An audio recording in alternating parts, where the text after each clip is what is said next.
घरी आले, बेल मारली, माझ्या वडिलांनी दरवाजा उघडला, समोर संजीव कुमार उभे आहेत. मैंने सांगितलं मैं अभी अभी हाँ माझा मार्ग एकला तुम्हारी पिक्चर देख के आया हूँ. मेरी जिंदगी की पहली ऑटोग्राफ मैं लेना चाहता हूँ, कुड you do me the favour. असं म्हणून माझ्यासमोर ऑटोग्राफ बुक ठेवलं, पेन दिलं. तुम्ही सगळ्यात पहिल्यांदा ऑटोग्राफ कोणाची घेतली होती? मी फारच लहान होतो जेव्हा मी पहिला ऑटोग्राफ माझ्या आयुष्यात घेतला. तो सुद्धा माझ्या शाळेतल्या वहीवरती घेतला होता, कारण दुसरं माझ्याकडे काही नव्हतं, ऑटोग्राफ बुक वगैरे काही नव्हतं. आणि आय रिमेंबर की मी अभ्यास करण्याकरता म्हणून ती वही घेऊन गेलो होतो. राजकमल स्टुडिओमध्ये शूटिंग चाललं होतं. मी लहान होतो, माझं वय काहीतरी 7-1 वर्षांचं होतं, 7 years old. आणि मी टॅक्सीतनं बाहेर पडलो, आई होती माझ्याबरोबर, आणि मी बघितलं की दूर, कारण राजकमलमध्ये 2-3 किंवा 2 स्टेजेस होत्या. तर एका स्टेजच्या म्हणजे स्टुडिओ ज्याला म्हणतो आपण, तिथे माझं शूटिंग होतं. त्यामुळे तिथे टॅक्सी थांबली, मी उतरलो आणि बघितलं दुसऱ्या स्टेजच्या बाहेर मधुवंटी उभी आहे, म्हणजे मधुबाला. आणि मी तिला बघितलं, मी इतका खुश झालो त्या बाईला. पण खूप आमची जवळीक होती, आम्ही कधीही काम नाही केलं बरोबर एकत्र. पण मी मधुवंटी असं म्हटलं आणि माझ्या हातात ती बॅग होती, म्हणजे घेऊन पळालो. तिने माझ्याकडे बघितलं आणि ती असं केलं. मी गेलो आणि मिठीच मारली. Lucky you. आणि मी म्हटलं मधुवंटी 1 minute म्हणजे मी ते पुस्तक काढलं, पेन काढलं आणि तिला एक ऑटोग्राफ, तुझे चाहिए मेरा ऑटोग्राफ. मैंने कहा दीजिए ना. मग त्यांनी ऑटोग्राफ दिले. ऑटोग्राफ देत असताना मी असं खाली बघितलं आणि मला त्या बाईचे पाय दिसले. आदर्श, ती बाई जितकी सुंदर होती ना, तिच्या 10 पटीने तिचे पाय जास्त सुंदर होते रे. हो, असे पाय मी आयुष्यात कधी बघितले नाही. The feet I am talking about. इतके सुंदर, बाप रे बाप. मी पाहतच राहिलो. मग त्याने ऑटोग्राफ दिला. किसकी शूटिंग कर रहा है? मैंने कहा ये ऐसा ऐसा है. ठीक, मैं आती हूँ मिलने के लिए.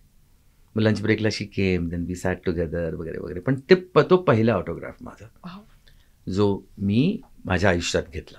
आणि तुम्ही तुमच्या आयुष्यात पहिला ऑटोग्राफ केव्हा दिला? मी तो नाही सांगू शकणार तुला, पण एक ऑटोग्राफ एका माणसाने घेतलेला मी कधी आयुष्यात विसरू नाही शकत. कुठला?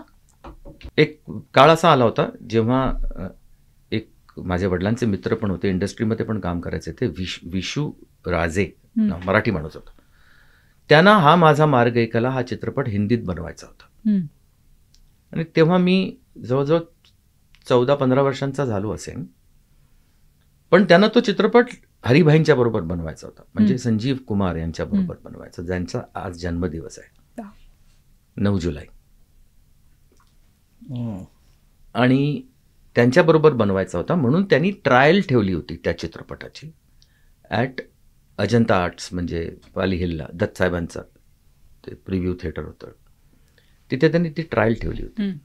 आणि हरिभाईंनी तो पूर्ण पिक्चर तिथे बघितला आणि पिक्चर बघून बाहेर आले.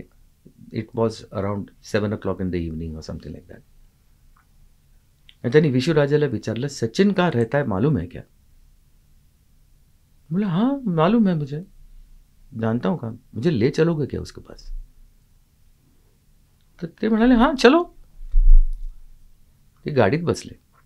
जाताना सॅन्टाक्रूजमध्ये एका स्टेशनरी शॉपमध्ये हरिभाईंनी गाडी थांबवली, एक ऑटोग्राफ बुक घेतलं, एक पेन विकत घेतलं.